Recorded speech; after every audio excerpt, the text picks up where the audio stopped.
Hello, viewers. My name is Apostle Helen Dorkenoo, coming to you on Majesty Christian Television Network.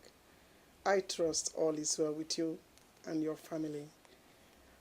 It is always a privilege to have you over there and myself over here, and we are having this great communication. I believe that the word of God that I'm going to bring today is going to sharpen you, is going to help you, is going to set you free, and it's also going to encourage you. Please close your eyes and let's pray. Precious Father, be glorified in Jesus' name. Have your way through this network. Touch somebody's life. Break the bondage of hardship in the lives of your people, and release testimony as they listen to your word. May, oh God, this word empower them and bring them to their expected end. Even in Jesus' name, be thanksgiving. Amen, amen, amen. As you know that I began preaching on the topic God gave to me for this month, which is there is an end to your struggle. This is the third version now, or part 3. So I would recommend that you go to the YouTube and just type in my name, Apostle Helen, and then you will listen to part 1 because it's too powerful. Part 2, man, I listened to this message. I couldn't believe I preached it. So part 2, it's very, very, very powerful. So this part 3, I believe that God also is going to speak. Because whenever God gives us message, or God is involved in what we are doing, there's always, you will see that it's always very powerful. More especially that message, when it's coming, it comes with powerful anointing, and at the same time, it touches people's life. So it is my desire that this word will touch your life and it will change you. Hallelujah. Let me see how many of you are going through struggles. The struggle is not a very good place for anybody to be. What is to struggle? Struggle is to be in constant resistance over something that is trying to swallow you up. It means something that can only be accomplished with great effort is said to be what? Struggle. So if you are wanting, or you are trying to accomplish something, and all the time you put too much of effort before you can get just a little, it means that you are in struggle. Sometimes it takes too much for you to get what others are getting freely. I was checking through the dictionary, and then I saw that struggle means to make strenuous or violent effort in the face of difficulties. And other translation says it is a forceful or violent effort to get free of restraint or resist attack. So force is involved here, and resistance is also involved. So you continue to just, you want to go forward, but you see that it takes too much of difficulty for you to get to the other side of your success. That means you are living a life of struggle. It is very discouraging. It is not exactly what God will want for you. If you are listening to this broadcast, the theme is that there is an end to your struggle. And even as this word is coming right now, I am positioned by God to speak this word of encouragement into your life, that there is an end to your struggle. And it is now. Say it is now. Why? Because the Bible tells us in Psalm 37 verse 37, he said, mark the perfect man, and behold the upright, for the end of that man is peace. So if you be an upright man, and you be somebody who fears God, the Bible is saying that your end is not a struggle. Your end is going to end properly. You will end with peace. Hallelujah. We are at the end of the month, or the end of the year, I beg your pardon, in the Gregorian calendar. As the year is about to end, I want you not to panic, because God said there will be peace. There will be peace at your ending. It doesn't matter all that you've been through. It doesn't matter what has been challenging you. It doesn't matter what you are going through. It doesn't matter what is standing as an obstacle around you. God say, mark a righteous man. There is a good ending for that man, that righteous man. There is a good ending for that righteous woman. If you are a righteous person, that means somebody who is standing upright with God. You don't need to panic. It means that God is on your side and God knows what you are going through, and He will bring you to that place of a successful ending. Say, I hear you. Hallelujah.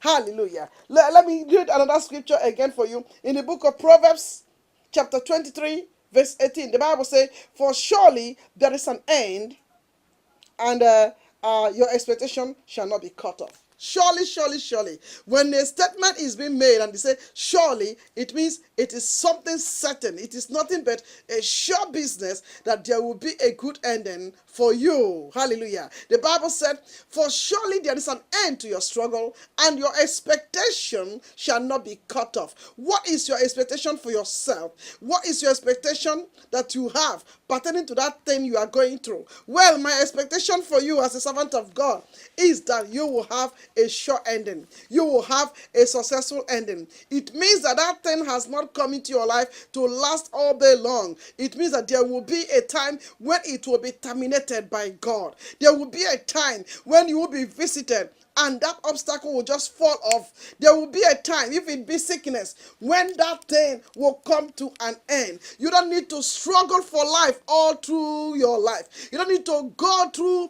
life through struggle. You don't need to strive too much before you arrive to your conclusion. Listen to me. There is an end to your struggle. I've been positioned by God this very month to speak into the life of those who want to hear, those who have ears to listen. Listen carefully.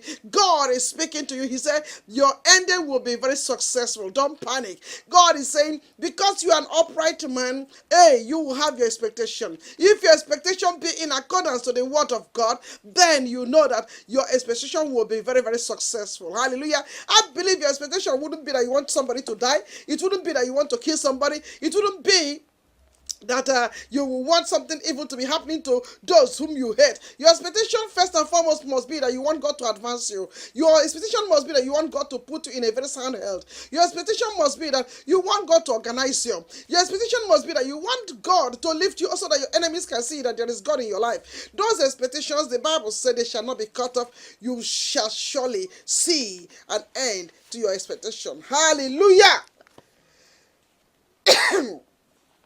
There was a case in the Bible, and I want to read in the book of Mark, chapter 5. A man that was so much troubled, a man that was so much harassed, a man that had been through something. Let's just go there. Let's go there because when you read it, I believe that you will be convinced. Because sometimes when a preacher man or a preacher woman is just speaking, and who just wants to speak without reading the Bible, then we begin to think, oh, probably it's just a fabricated story. Go with me to the Bible and let's read from the book of Mark chapter 5 from verse 1. Let's read. The Bible said, Mark chapter 5 from verse 1, it said they came to the other side of the sea, to the country of the Gadarenes. And when he had come out of the boat, who was that? He, Jesus. Immediately, they met him out of the tomb, a man with an unclean spirit. That means a man that have an impure, it has a foul spirit who needed to be cleansed. Who had his dwelling among the tomb, and no one could bind him, not even with chains, because he had often been bound with shackles and chains, and the chains had been pulled apart by him, and the shackles broken in pieces. Neither could anyone tame him. And always night and day he was in the mountains and in the tomb, crying out and cutting himself with stones. When he saw Jesus from afar, he ran and worshipped him. And he cried out with a loud voice and said, what have I to do with you, Jesus, Son of the Most High God? I implore you by God that you do not torment me. For he said to him, come out of the man, unclean spirit. Verse 13, the Bible said, and at once Jesus gave them permission Then the unclean spirit went out and entered the swine. There were about 2,000, and the head ran violently down the step place into the sea and drowned in the sea. Verse 14 and 15. So those who fed the swine fled, and they told it in the city and in the country. And they went out to see what it was that had happened. Then they came to Jesus and saw the one who had been demon possessed and had the legion, sitting and clothed and in his right mind, and they were afraid. Oh, hallelujah. You know, this very story, each time I read it, it baffles me. It baffles me. I'm so amazed, first and foremost, at how even demons can obey Jesus. At the same time, how demons will want to fake to be real. Meanwhile, they are afflicting another child of God. You know, in this story, it had a very good ending. Because we saw a story of a man that had been demonically possessed. That means he has become very, very impure. He was at a state where he needed cleansing. This man had become so much defiled by evil spirits that he has lost control of himself. Evil spirits possessed him. Evil spirit had everything about him. They took over his intellect. They took over his emotion. They took over his entire body, and they just have dominion over him. Nobody, I believe, in the right sense of mind would think that this man would have been healed. All who were in that city of Gadarene, they must have been seeing this man, and they felt that that was the end of this man. Listen to me, child of God. I don't know what people see around you. I don't know how sicknesses have tried to define you. I don't know how also evil spirits that you don't even have control about have tried to possess you and have dominion over you. And then they have colonized everything about you, and now they are the one ruling your affairs. I don't know really how they have defined you, or how people around you have defined you, that they say, look at that person, he will never be able to make it in life. And they look at you with caricature, and they think that there is no more good ending for you. Listen to me. I want you to hear me clearly and hear me very good, that God is doing something in your life. God will surely come to your aid. God will surely set you free. God will surely help you. You may not have any brother, any sister like this man. You may not have any friend that will want to identify with you like this man. This whole situation may have cornered you, that you find yourself in a very strange atmosphere like this man. But there was a certain day that Jesus had to go around that area. I believe he went purposely for this man. Even though he didn't design to go there, but he just went there because God wanted Jesus to go through there so that he can set this man free. I want you to know that heaven is witnessing what you are going through. Hey, people on earth, they have witnessed it, and they are making a caricature of you. But heaven is going to put their signature, and they will say, no, this is enough. Enough is enough. There got to be a good ending for this man. There will be a good ending for this woman. There will be a good ending for this child. There will be a good ending for this husband. If you be the one, say, I hear you, preacher woman. Hallelujah. I feel excited. Oh, I'm speaking on the topic which God gave to me to tell his people. He said, there is a good ending. There is an end to your struggle. There is an end to your struggle. In other words, you are not going to struggle all day long. Let those who are rejoicing now, let them know that your time is coming. At that kairos time, that opportune time, that miraculous time, when God will want to do something in your life, and nobody stop it. Not even your unbelief will stop it. Not even your weakness will stop it. Not even that infirmity will stop it. Not a demon in the pit of hell can stop what God want to make out of you. Say, I hear you. As the year is about to come to an end, you will have a good ending. I will have a good ending. My family will have a good ending. Your family will also have a good ending. We and all of us will have a good ending if we are standing in righteousness with God. That's the condition. Don't ever think that God is a yo-yo. That means you can do anything anyhow and have a good ending. No, no, no, no. Good ending, the Bible promised in that Psalm 37 verse 37, is for those who are upright. Good ending is for those who stand firm in the face of all adversity and they say, God is God. I know that he will deliver me. Those are the people who will have good ending. People who have struggled, not because of what they wanted for themselves, but it's just that adversity came around them. Some of them are struggling, even not knowing why they are struggling. Those are the people God is assuring that they will have a good ending. If you are one of those people, say, I hear you, preacher woman. Hallelujah. The Bible said, according to that book of Mark 5, which we've just read, that Jesus decided to move somewhere with some of his disciples. He decided to visit this village. As he was going to that village, Jesus was met. The Bible says he was confronted by a demon-possessed man who have become so fierce, so much angered, or so much irritated, or so much uncontrollable. Jesus was confronted with such a fierce man. The Bible said, this man, now, the demon have made his possession, have moved him out from where normal people stay, and they have made his habitation to be in the tomb, graveyard. This man who was born normal, who was once a normal person, have now been moved to a graveyard. And we always know that graveyards are not situated just very close to the village. You know, it's always at the outskirts, lonely place. That's where graveyards have been situated, where the dead can be among their dead and the living will be a little bit far from them.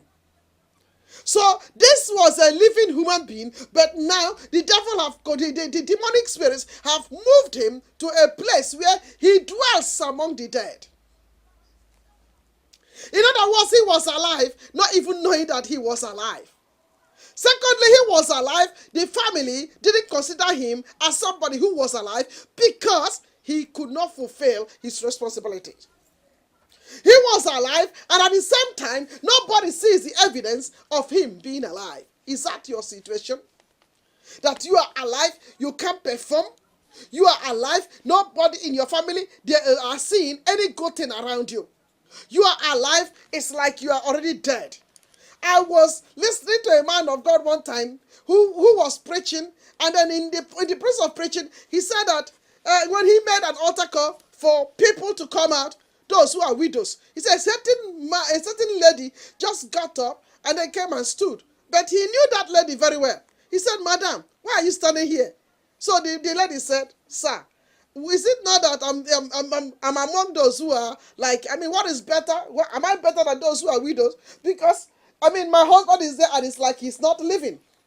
He can't provide for the family. He cannot take care of his children. He cannot pay any rent. So I'm the one doing everything. So I'm standing among here just like a widow because meanwhile, this woman was in the same church with her husband. With her husband seated there, this lady had a boldness to go and queue up. To go outside for those that they should pray for as widows. My dear, let me tell you one thing. You see, that in that story told a lot. That means she has become so uncomfortable with the husband living and yet not performing. With the husband living and not be able to fend for the family. With the husband living and not be able to be like a partner. This woman had become very, very, very tired of the situation. Little wonder she could go out when they called for widows. There are some of you who are listening to this broadcast right now. Hey, it's like you are already dead when you are still living. because you are not able to provide for your family. You are not able to provide for your household. You are not able to provide. Hey, you are not able just to do something which people of your age are doing. You are not just able because you have been incapacitated.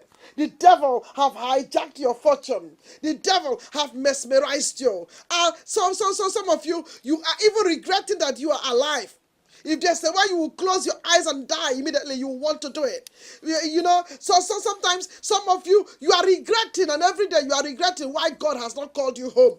And you don't have the boldness to call yourself home, because when you do it, it will become what? A murder. It means that you have killed yourself. So you don't want to enter, you don't want such a record to be part of you. So you are just going through life, striving in life, not really existing. You are just struggling to exist. Listen to me.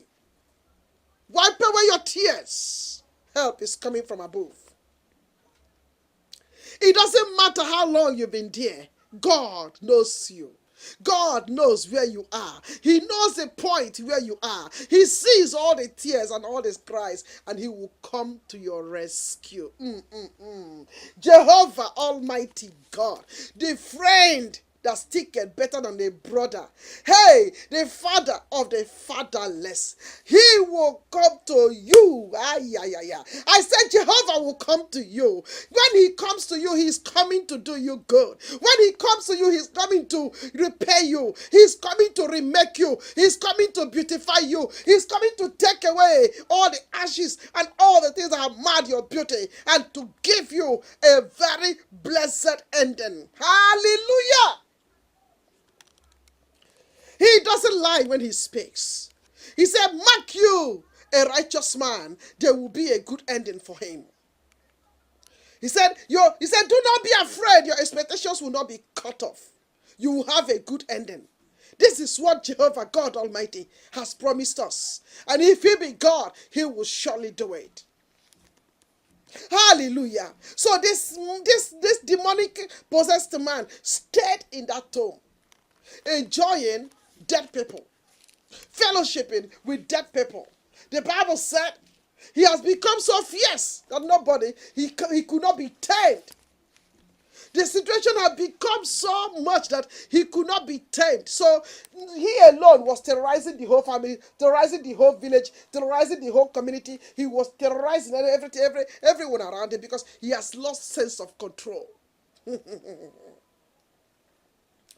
That could be a demon, yes, terrorizing this man, but your own may not be demons terrorizing you. Your own may not be that you have gone so nuclear at this man. It could be that the same problem that you are facing is terrorizing you terribly. It's making you so uncomfortable. Nobody wants to be with you. You have become so rejected. You become so lonely. You become so isolated. The friends that you used to take care of you, you used to drink and wine together, they have all deserted you. They don't even pick up their calls when you call them. When you call them, they say, that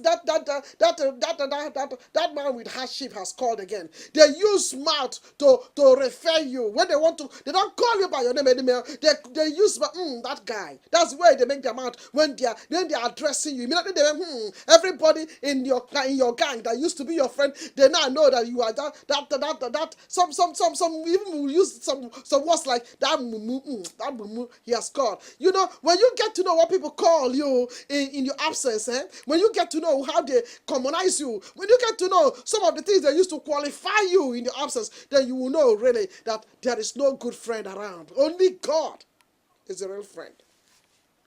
More especially when you are in difficulty. At the time when you will need them, that's the time they will desert you. And so, would you tell me that this young man didn't have friends who could have done everything just to make sure that they put him in a home? Who could have done everything possible to make sure that they at least put him in a psychiatric place? But the Bible said nobody was around him. Nobody, hallelujah. Nobody was around him. All the time, he has always been alone. He was all alone. Nobody was around him. So he has become a terror because nobody wants to identify with him. Oh, that is the situation. When people are poor, nobody likes to identify with them. When people are sick, nobody likes to identify with them. When people are going through hardship, nobody wants to identify with them.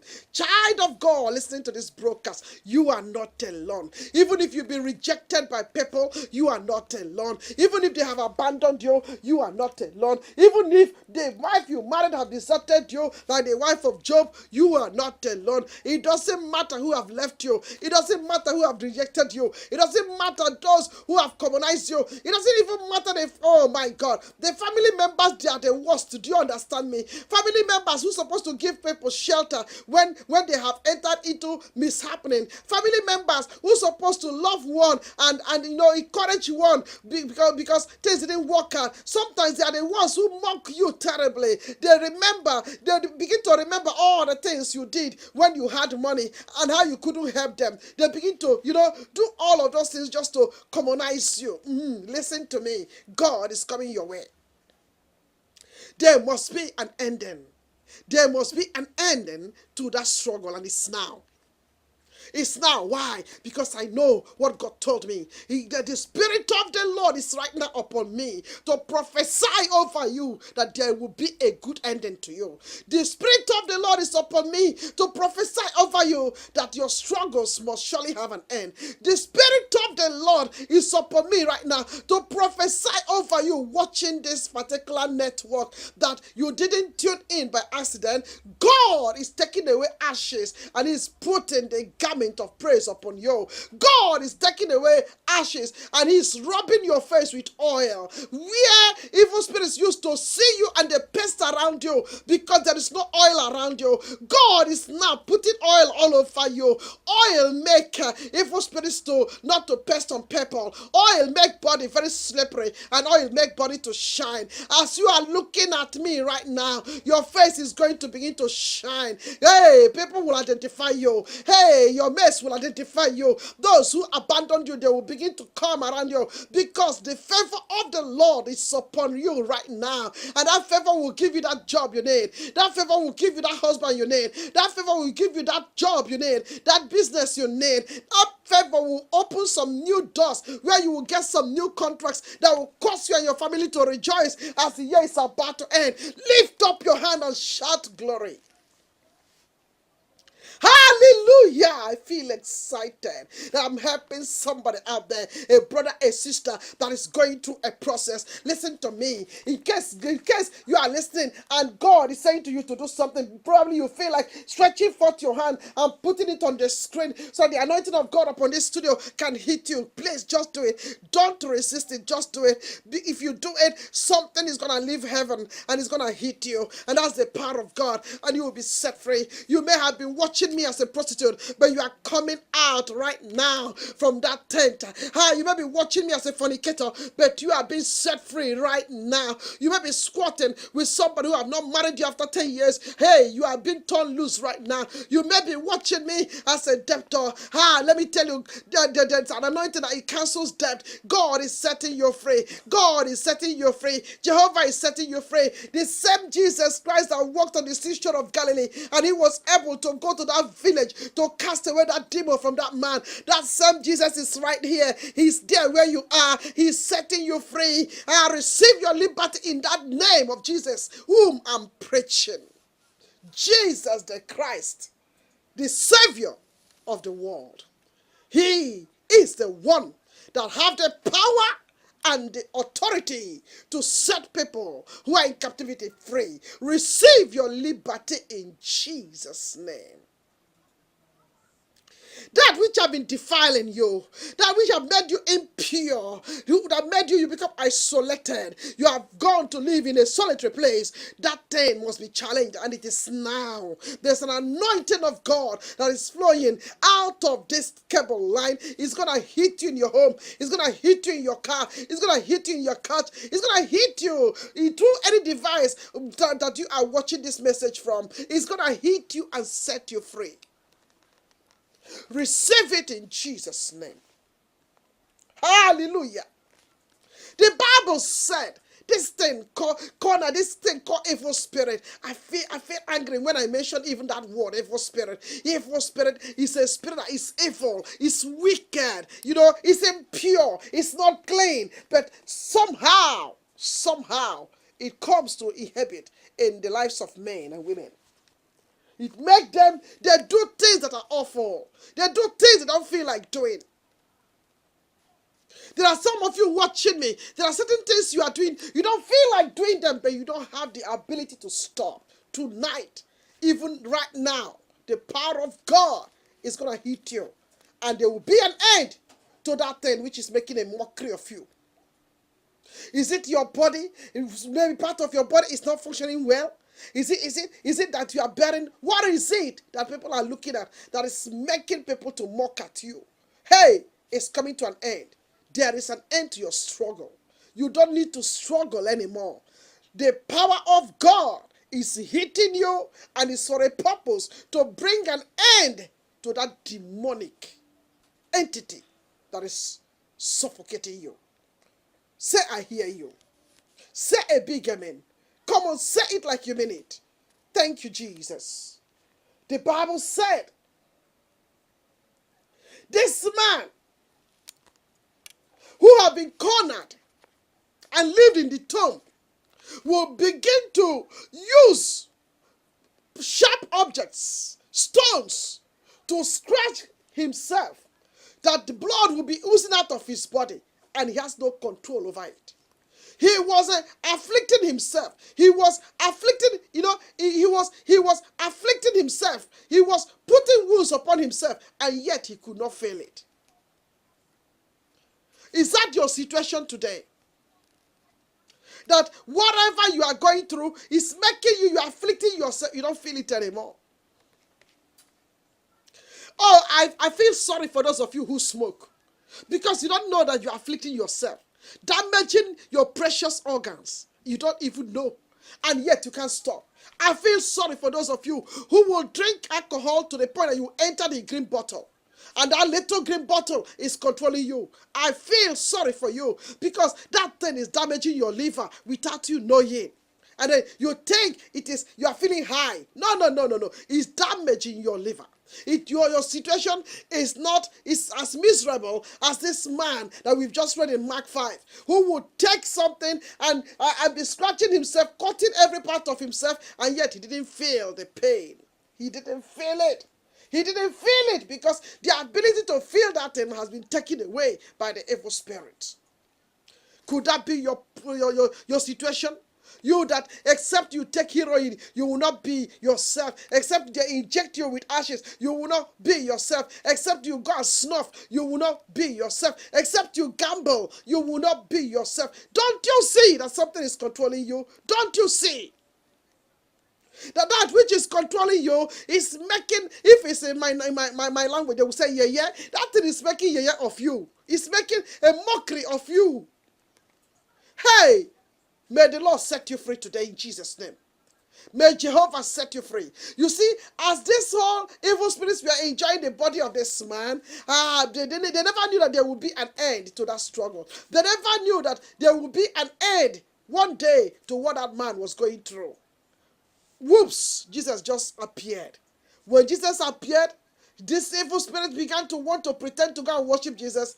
Jesus, the Bible said, cast that thing away just with a word. He just cast. He said, come out of that man.